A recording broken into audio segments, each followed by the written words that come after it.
Ayan. Hi guys. Dito pa rin ako. Kuhaan ko rin siya neto. So, 6 hazelnut. Okay. 6. Ayan. Tigdadalawa siya. So, aray. Ang hirap po na matangkad, no? Ayan. This is for my Bea. Ayan po yung price niyan. $5.95. So, 6. Kasi mahirap pong mag-ano eh. Baka mabigatan ng aking kapatid. जाने के टाइम पे लेना था ना अभी लिया तो So, 6, 10.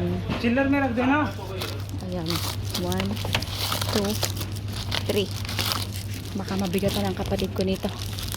So, tigtatatlo siya. Ayan, okay na yan.